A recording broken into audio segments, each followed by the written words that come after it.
Hello बच्चों, कैसे हो आप सब लोग। स्वागत है आपका मेरे YouTube channel study with doctor Pawan Oberoi पर। मैं doctor Pawan Oberoi, head of department faculty of commerce, Bhagwati college Meerut. बच्चों, अभी मैंने थोड़ी देर पहले सीसर्स यूनिवर्सिटी मेरठ का जो BA BCom BSc first year में जो आपकी यूनिट है, ठीक है ना, फर्स्ट ईयर रेगुलर में, प्राइवेट में ये पेपर नहीं होता, तो मैंने उसका जो है यूनिट 2 अपलोड कर दी है। रात को मैंने यूनिट फर्स्ट अपलोड कर दी थी और लास्ट वीक मैंने यूनिट 5 अपलोड कर दी थी। तो जो मेरे चैनल पर नए स्टूडेंट्स हैं, फर्स्ट टाइम वीडियो देख रहे हैं, तो मेरा channel study with doctor Pawan Oberoi जरूर सब्सक्राइब कर लीजिएगा, लाइक और शेयर भी कर लीजिएगा, क्योंकि और ये जो भी कोई वीडियो मैंने बना रखी है इस समय हर सब्जेक्ट की, वो उसकी प्लेलिस्ट में ऐड है। तो आप प्लेलिस्ट में ये सारी वीडियोस देख सकते हैं। इस समय 34 वीडियोस जो हैं वो प्लेलिस्ट में मैं बना चुका हूँ स्पोर्ट्स एंड फिजिकल एजुकेशन में, क्योंकि 10 तारीख को आपका एग्जाम है, ठीक है। इंग्लिश मीडियम में भी मैं कुछ क्वेश्चन अभी प्रोवाइड कराऊंगा आपको। आज मैं यूनिट 4 भी अभी थोड़ी देर बाद में अपलोड कर दूंगा नेक्स्ट वीडियो में, क्योंकि वीडियो जो है वो बहुत ज़्यादा बड़ी हो जाती है, PDF फाइल भी बहुत देर में अपलोड होती है, तो इस वजह से ये मैं यूनिट वाइज करके आपको पढ़ा रहा हूँ, ठीक है ना।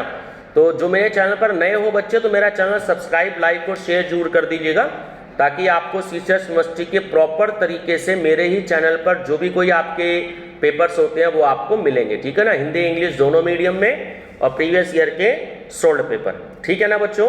और बहुत सारे मैं क्वेश्चन पेपर अपलोड कर चुका हूँ, तकरीबन 30 से ज़्यादा मैं क्वेश्चन पेपर अपलोड कर चुका हूँ सीसर्स यूनिवर्सिटी मेरठ के, हिंदी इंग्लिश दोनों मीडियम में। थोड़े से इंग्लिश में कम है, मैं मानता हूँ उस चीज़ को, लेकिन मेरी पॉसिबिलिटी है इंग्लिश मीडियम वालों को भी कराना, ठीक है ना बच्चों।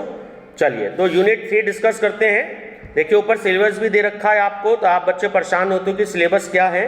तो यूनिट 5 में भी सिलेबस मैंने दे रखा है ऊपर, यूनिट 1 में भी दिया है, यूनिट 2 में भी दिया है, और ये यूनिट 3 है, इसमें भी ये आपका सिलेबस दिया है, ठीक है।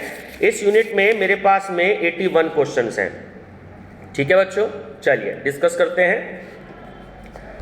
किसने कहा है व्यक्ति जंतुओं, अंगों, श्राव और चेतना का पुंज है, ठीक है। तो आंसर है आपका कैरल।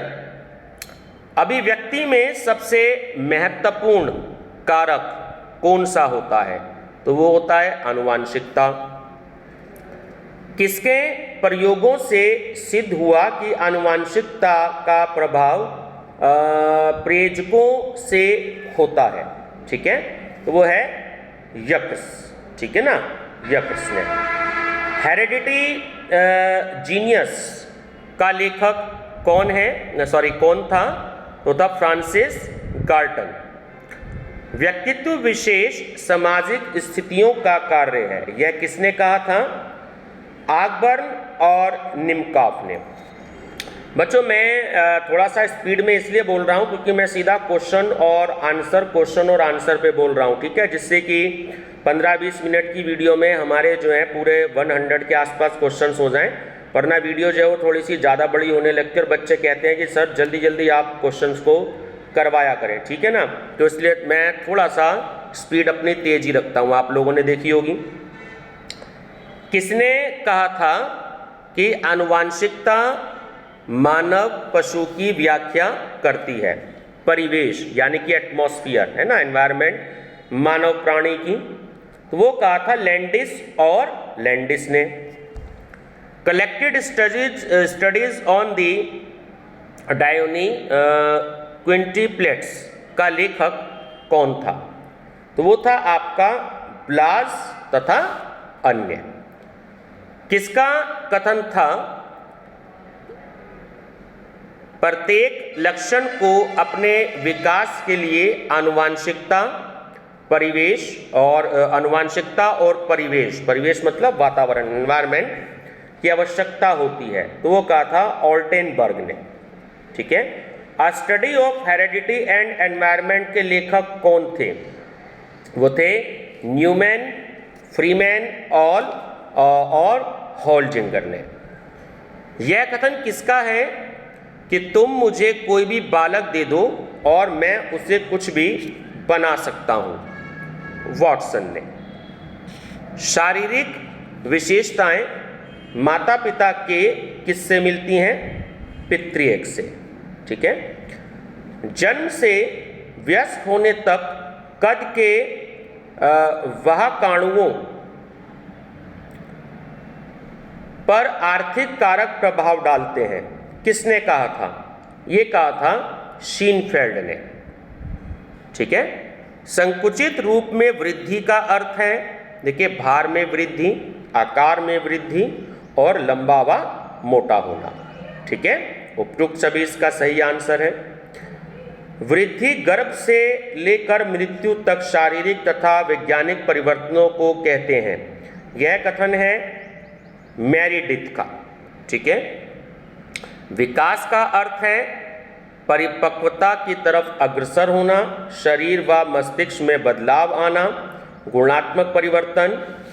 ठीक है, तो ऑप्शन डी करेक्ट है आपका, उपयुक्त सभी। प्राथमिक यौन गुण प्रकट होते हैं, तो ये आपके प्रकट होते हैं वय संधि में। ठीक है। बालक तथा विकास प्रभावित होता है किससे? देखिए, वंशानुक्रमण से भी और परिवेश से भी। तो ऑप्शन डी सी करेक्ट है, दोनों से, ए और बी दोनों से। वंशानुक्रमण का अर्थ है, देखिए, ये तीनों ही ऑप्शन गलत है ना। पूर्वजों से उत्तराधिकार के रूप में गुणों की प्राप्ति, ये भी गलत है। साथियों से सीखा हुआ व्यवहार, ये भी गलत है। और दूसरे की नकल करना, ये भी गलत है। तो ऑप्शन डी, ठीक है, सॉरी, ऑप्शन ए आपका सही है। पूर्वजों से उत्तराधिकार के रूप में गुणों की प्राप्ति करना। माफी चाहूंगा, मैं गलत बता गया। तो ये जो है आपका ऑप्शन नंबर ए करेक्ट है। ठीक है। स्वस्थ परिवेश में पोषित बालक होता है, तो देखिए वो होता है स्वस्थ। निम्न में से कौन सा कथन असत्य है? तो ऑप्शन बी आपका जो है वो असत्य है कि मां को दी जाने वाली गर्म दवाएं बालक को स्वस्थ बनाती हैं। ठीक है, ये गलत है, असत्य है। विकास को प्रभावित करने वाला कारक है, देखिए, शिक्षा भी और भौतिक परिवेश भी। तो ऑप्शन सी करेक्ट है, दोनों। आनुवांशिकता प्रभावित करती है, देखिए, शारीरिक लक्षणों को भी, व्यक्तित्व को भी और बुद्धि को भी। तो ऑप्शन डी करेक्ट है, उपयुक्त सभी को। ठीक है। विकास में विद्यालय के प्रभाव के मुख्य कारक हैं शिक्षक भी, शिक्षण पद्धति भी और पाठ्यक्रम भी। तो ऑप्शन डी करेक्ट है, उपयुक्त सभी। पुरुषों की जनन कोशिका, जर्म सेल्स, ठीक है, इंग्लिश में कहते हैं, उसको हम क्या कहते हैं? तो उसको हम कहते हैं क्रोमोसोम। ठीक है, क्रोमोसोम। ठीक है। चलिए, स्त्री की जनन कोशिका को किस नाम से जाना जाता है? अंडाणु। स्त्रियों में सेक्स या लिंग संबंधी गुणसूत्र होते हैं वाई प्रकार के। ठीक है। चलिए, जेंट्स लोगों में होते हैं एक्स और वाई, और स्त्रियों में होते हैं वाई प्रकार के। वृद्धि को प्रभावित करने वाले घटक हैं, देखिए, व्यायाम, आनुवांशिकता और आहार। तो ऑप्शन डी करेक्ट है, उपयुक्त सभी। वृद्धि और विकास का 0 से 3 साल की उम्र का समय जाना जाता है शिशु अवस्था। ठीक है ना। वृद्धि और विकास की प्रक्रिया सबसे ज्यादा किसके द्वारा प्रभावित होती है? ब्लेन्स। ठीक है, ब्लेन्स के द्वारा। मानव में क्रोमोसोम्स की संख्या कितनी होती है?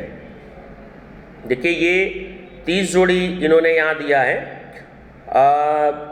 जो क्वेश्चन आया हुआ है यूनिवर्सिटी में, तो वो इस लैंग्वेज में भी आया हुआ है। ठीक है, उसमें वहाँ पर ऑप्शन दे रखे हैं, ये गलत है आंसर, क्योंकि यहाँ पर ना 23 जोड़ी होते हैं, टोटल 46 होते हैं, 46 होते हैं, लेकिन जोड़ी जो है वो 23 होते हैं। तो आप ध्यान रखिएगा, ये गलत आंसर यहाँ पे दे रखा है। ठीक है ना, 23 जोड़े होते हैं, ध्यान रखिएगा, 30 गलत है ये यहाँ पर। जीन्स का संवहन कब होता है? ठीक है, तो वो होता है बाद के वर्षों में। बालक के संरचना एवं आकार में होने वाले परिवर्तन को कहते हैं, क्या कहते हैं? वृद्धि। निम्न में वृद्धि एवं विकास को प्रभावित करता है? तो वो करता है आपका पोषण। गर्भावस्था में जन्म तक की अवस्था को क्या कहते हैं? भ्रूणावस्था। बालक के जन्म से 3 वर्ष की अवस्था को कहते हैं शैशवावस्था। जन्म के समय एक शिशु में कितनी हड्डी होती हैं? ठीक है, 270। नॉर्मल क्वेश्चन जो होता है, एक मानव में शरीर की हड्डी, मानव के शरीर में हड्डियों की संख्या कितनी होती है? तो वहाँ होती है 206, बट जन्म के समय एक शिशु में हड्डी होती है 270। ठीक है। वृद्धि की प्रक्रिया प्रारंभ होती है, वो होती है भ्रूणावस्था से। हड्डियों में अधिकता होती है, वह तत्व है कैल्शियम। अस्थियों के जुड़ने की प्रक्रिया कहलाती है अस्थिकरण। मानव कंकाल में कुल कितनी हड्डियां होती हैं? देखिए आ गया क्वेश्चन में आपको बता रहा था, है ना, 206। जन्म के समय एक स्वस्थ शिशु का औसत भार होता है, तो वो होता है 6 से 7 पाउंड। जन्म के पश्चात कितने समय बाद दांत निकलने की संभावना होती है? लगभग 6 महीने। बाल्यावस्था की अवधि होती है 3 से 12 वर्ष। किशोरावस्था की अवधि होती है 12 से 18 वर्ष। शरीर व मस्तिष्क का विकास निम्न अवस्था में पूर्ण हो जाता है किशोर अवस्था में। स्वस्थ मनुष्य के हृदय की धड़कन प्रति मिनट कितनी होती है? 72। यानी कि एक स्वस्थ आदमी का जो हृदय की धड़कन होती है वो 1 मिनट में 72 बार धड़कती है। ठीक है। स्वस्थ व्यक्ति का सामान्य रक्तचाप जो ब्लड प्रेशर होता है वो होता है कितना होता है? तो वो होता है मिनिमम 80 और मैक्सिमम 120। इनमें से कौन सा कथन सही है? तो वो है ऑप्शन ए कि विकास की प्रक्रिया निरंतर चलती रहती है। 2 पीढ़ियों के संबंध को जोड़ने वाली कड़ी को कहते हैं, क्या कहते हैं? वंशानुक्रम। अंडकोश में कितने वर्ण सूत्र होते हैं? तो वो होते हैं आपके 48। शुक्र कोश में कितने वर्ण सूत्र होते हैं? तो इसमें भी 48 होते हैं। मनुष्य में कितने वर्ण सूत्र पाए जाते हैं? ठीक है, 23 युग्म, ध्यान रखिएगा। ठीक है। किसने कहा है प्रत्येक वह वस्तु जो किसी वस्तु को चारों ओर से घेरती है, चारों ओर से घेरती है एवं उस पर प्रत्यक्ष प्रभाव डालती है, पर्यावरण है? तो ये कहा जिन्सबर्ग ने। किसका कथन है? पर्यावरण कोई बाह्य शक्ति है जो हमें प्रभावित करती है, वो कहा E.A. रॉस ने। निम्न में पर्यावरण का घटक है तालाब का पानी। जैविक अंगों के विश्लेषण करने वाले विज्ञान को कहते हैं, तो कहते हैं जीव शास्त्र। आनुवांशिकता का संबंध किस गुण से है? तो वो होता है आपका जन्मजात गुण से। वृद्धि एवं विकास के लिए निम्न तत्व आवश्यक होता है। देखिए वायु भी, संतुलित आहार भी और पर्यावरण भी। तो ऑप्शन डी करेक्ट है, उपयुक्त सभी।